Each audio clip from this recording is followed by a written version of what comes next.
Përse 23 vjeçari vrau motrën e tij, dëgjonte muzikë me zë të lartë sa nuk mund të flija, thot ai.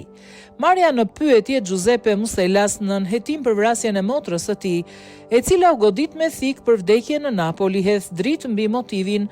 Ai dyshohet se e vrau motrën e tij sepse ajo po dëgjonte muzikë me zë të lartë dhe po e pengonte të flinte.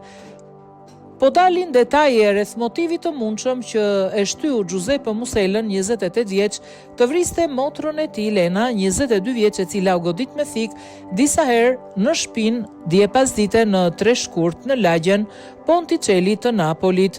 28 vjeçari, i cili u dorëzua vullnetarisht, mbrëm në polici, e cila e kishte ndjekur që nga pasditja rrëfeu menjëherë vrasjen e motrës së tij, duke u thënë hetuesve se e kishte goditur 22 vjeçaren dhe më pas e kishte braktisur atë jashtë spitalit Villa Betania, ku më vonë vdiq.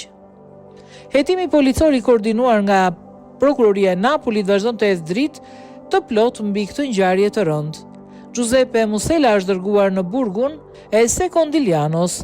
Vendodhja e vrasjes është e qartë, lagja konokal e Ponticellit, ku Elena Musela dhe vllai i saj Giuseppe jetonin vetëm.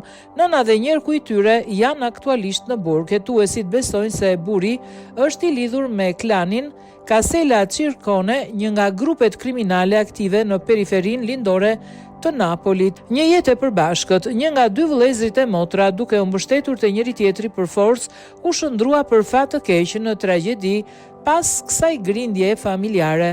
Në postimet e saj të fundit në rrjetet sociale në fund të janarit, vajza dukej sikur po kalonte pushimet në Pulja, megjithse të gjithë e njihnin si Ilenia. Emri i saj i vërtet është Elena. Giuseppe Musela, nga ana tjetër, konsiderohej një futbollist premtues, edhe pse nuk ishte luajtur kurrë në skena të mëdha.